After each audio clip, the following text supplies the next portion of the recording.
Bienvenidos, gracias por acompañarnos en otro video de Tu Doc Inframédica en línea. En esta ocasión vamos a continuar con la segunda parte de las dudas y preguntas que recibimos en redes sociales para el doctor Jorge Aldrete en relación a la medicina interna. Pueden ir a ver nuestra primera parte del video en nuestro canal de YouTube de Inframédica. Te damos, doctor, nuevamente la bienvenida y agradecemos que nos acompañes para esta segunda parte. Gracias por la invitación.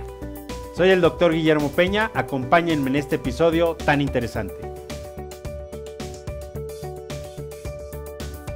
Bueno, pues vamos a empezar con el bombardeo porque en la primera entrevista, obviamente nuestros seguidores tienen mucha necesidad de información acerca de enfermedad y salud respiratoria. Y entonces la primera pregunta versa así. ¿Un internista puede hacer el diagnóstico y llevar el manejo y tratamiento de la enfermedad pulmonar obstructiva EPOC? Sí, bueno, no solo puede, debe hacerlo. Algunos casos que pueden ser muy complicados, todo debe ser manejados por el neumólogo. Sin embargo, la mayor parte de los casos acaban siendo vistos por un internista o por un médico general. Entonces aquí es muy importante que ambos tipos de médicos tengamos los conocimientos básicos para el diagnóstico temprano de estas enfermedades y el manejo. E incluso cuando a veces el paciente es muy resistente a tratamiento, saber canalizarlo de manera oportuna o tener algún neumólogo de cabecera para comentar algún caso. Pero sí, sin duda es terreno del internista el buen manejo de la enfermedad pulmonar obstructiva crónica. Perfecto. La siguiente pregunta que nos hacen dice, ¿el internista puede valorar o indicar estudios para el diagnóstico de la apnea obstructiva del sueño? Sí, debería de ser un terreno del internista. Aquí el problema es de que hay dos escenarios en donde el médico internista practica.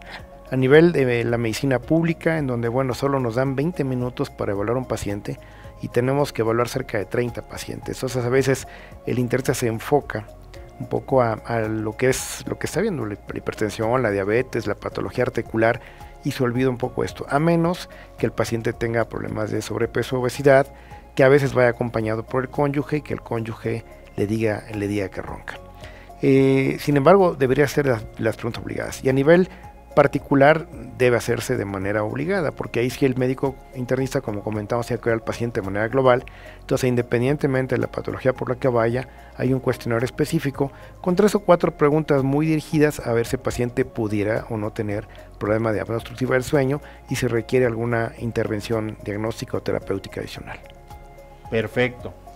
Y entonces aquí nos hacen o surge la siguiente pregunta. ¿Cuáles serían, doctor, los estudios de mayor recurrencia que se solicitan como para ir a la consulta de un médico internista en el tema respiratorio? Bueno, el primero, el más importante, es una radiografía de tórax. El paciente no debe solicitarla porque si va y pide el laboratorio de tórax, pues se la pueden hacer con técnica para columna y no para el pulmón. Entonces la radiografía de tórax es póstero anterior. Es la principal y muchas veces lateral. Después de ahí pueden venir algunos otros estudios, como puede ser la espirometría, que es el estudio que mide los volúmenes pulmonares. Y si tenemos datos de que el paciente pueda tener un daño a nivel de la arquitectura pulmonar, sin duda la tomografía de tórax, creo que son los 3 estudios que principalmente se utilizan. En algunos pacientes que tienen grave problema respiratorio, también la gasometría arterial, que es un estudio en el cual se toma una muestra de sangre de la arteria y se evalúan las concentraciones de oxígeno, es muy importante. Y por otro lado, a partir del COVID es imprescindible que todos tengamos un oxímetro en el consultorio. La evaluación de la oxigenación del paciente es fundamental. Cuando uno ve al paciente que está en buenas condiciones, el oxímetro ya se volvió de cabecera como el estetoscopio y el manómetro. Y justamente en ese sentido, doctor, surge una pregunta que nos manda la señora Paulina y nos comenta, ¿cuáles serían, doctor? Porque es un resumen.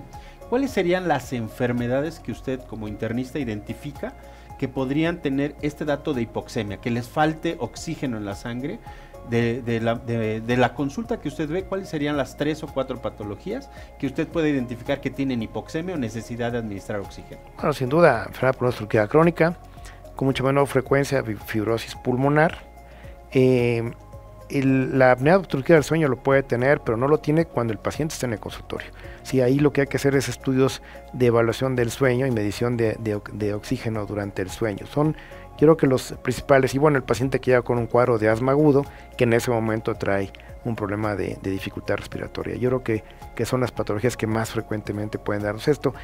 y a veces algunos pacientes con insuficiencia cardíaca, que la manifestación es falta de aire. Sí, sin embargo, el causante de esto no es propiamente el pulmón, sino el pulmón es el que sufre y el causante puede ser el problema de bomba del corazón. Y justamente la siguiente pregunta que nos detonan aquí, la señorita Mari Carmen de Chiapas, que nos dice, ¿cuáles son los datos que me sugieren que tengo insuficiencia cardíaca y que debo de acudir a un internista? Bueno, hay de manera muy simplista, podemos dividir el corazón en dos partes, el corazón izquierdo y el corazón derecho. El corazón derecho bombea la sangre hacia el pulmón para que se oxigene. Si el corazón derecho no funciona, se estanca la sangre en todo lo que está atrás de la parte derecha del corazón. Entonces el hígado crece un poco, se hinchan las piernas, a veces también las piernas se pueden poner un poquito de color azuloso y todo eso. Si el problema es del lado izquierdo del corazón, la parte que bombea hacia el resto del cuerpo, si no funciona, la sangre se queda estancada en lo que está atrás, que es el pulmón, y entonces el paciente lo que principalmente tiene es dificultad respiratoria en diferentes grados. Aquella gente que camina varias cuadras y se tiene que detener porque le falta el aire, hasta aquel paciente que incluso tiene que dormir con varias almohadas o el simple hecho de bañarse implica que le falte el aire. Perfecto, entonces tenemos que estar atentos a estos datos. ¿Para qué? Pues para que podamos acudir con el internista y empezar nuestro tratamiento lo más oportuno posible. Sí. Bueno, pues vamos a pasar a la siguiente fase de nuestra entrevista y bueno, ya te la sabes, vamos a romper algunos mitos. Esta alta tecnología de la caja de Pandora, vamos a ver qué nos dicen. Y dice, doctor, si bajo de peso se me quita la apnea obstructiva del sueño, y esto tiene que ver con una pregunta de unos seguidores que dice que su esposo ronca, hace apnea, se lo ha llevado al médico, pero él insiste en decir, no, es que yo si bajo de peso, se me quita esto. ¿Cuál es el comentario? Bueno, algunos pacientes mejoran notablemente. Sin embargo, la mayor parte de los pacientes, aun cuando bajen de peso, sí tienen que utilizar algún equipo para poder respirar. Ahora, la baja de peso debe ser mayor del 10% del peso corporal. O sea, el bajar 2 kilos para una gente de 80 no representa mayor avance. Entonces, sí, si lleva un programa de actividad física con un nutriólogo, ya hay algunos medicamentos que pueden ayudar a reducir un poco el apetito, funciona, pero la baja de peso debe ser de más del 10% para pensar que pudiese en algunos casos reducir o prescindir de la necesidad de oxígeno. Perfecto. Vamos al siguiente mito que nos manda. Y este es un varón que nos habla, nos pone el comentario desde Guanajuato, Héctor.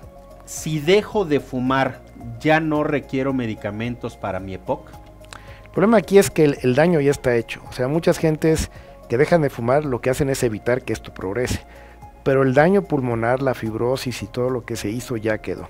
Entonces aquí la recomendación es cuando un paciente deja de fumar, ¿sí? Primero debe ser alguna decisión de toda la vida. No es fácil hacerlo y también se recomienda a veces asesorarse con algún experto en esto. Y por otro lado, hacerse una evaluación, ya comentamos la espirometría, para detectar la necesidad o no de algún apoyo, ya sea con algún spray que permita abrir un poco la vía respiratoria o con oxígeno. Bueno, pues vamos a romper el tercer mito de este día y nos comentan de Monterrey. Tengo el diagnóstico de POC, ¿verdad o mito que me voy a hacer adicto al oxígeno? No, el oxígeno es un suplemento o una cuestión terapéutica adicional. Es como el paciente diabético que uno le manda insulina o ser adicto a la insulina. No se hace uno adicto a un fármaco o un apoyo. Sí, lo requerirá mientras lo necesita. Hay gente que requiere insulina de manera temporal porque está hospitalizada o porque tiene sobrepeso. Al bajar de peso no requieren de insulina y con su propia insulina pueden trabajar. No es lo más común. La gente que requiere insulina, 80% lo va a requerir. En el caso del oxígeno puede ser una cosa similar. El paciente que tuvo un problema respiratorio, tuvo una neumonía, requirió oxígeno mientras estaba en el hospital y luego lo puede dejar. Sin embargo, pacientes con EPOC, con enfermedad pulmonar obstructiva crónica o con fibrosis pulmonar van a requerir cierto suplemento. Puede ser que el suplemento se requiera solo de noche. Hay muchos pacientes que en el día están más o menos bien porque son capaces de respirar de acuerdo a su necesidad. Si hago un poco de ejercicio puedo respirar más rápido, más profundo. Pero en la noche, cuando me quedo dormido y disminuye mi nivel de conciencia, puedo respirar de manera menos profunda y meto menos oxígeno, y ahí el que sufre es el cerebro, el corazón, y no lo detecto. Entonces muchas veces sí, al dormir, ese tipo de pacientes casi siempre requieren alguna cantidad de oxígeno suplementaria, pero es que no sean adictos, o sea, requieren el oxígeno. Es muy diferente ser requiriente de algo a ser dependiente de algo. Yo creo que aquí se requiere y de acuerdo a las necesidades de cada paciente. ¿Quién decide por cuánto tiempo? ¿Quién decide a qué concentración de oxígeno? ¿Y quién decide qué tipo de equipo y cuántas horas al día? El médico, sin duda. Perfecto. Bueno, pues se ha terminado el tiempo de este video y con muchísimas preguntas en el tintero, que a ver si no te comprometo a una tercera entrevista, ¿no? Entonces, vamos a continuar. Muchas gracias por estar con nosotros, los invitamos a que comenten las dudas que tengan para el doctor y lo comprometamos, como se los digo, una tercera entrevista para que nos ayude a resolverla. Gracias por acompañarnos en este video. Si encontraste útil esta información, no olvides darle me gusta y compartirlo con aquellas personas que puedan beneficiarte de este contenido.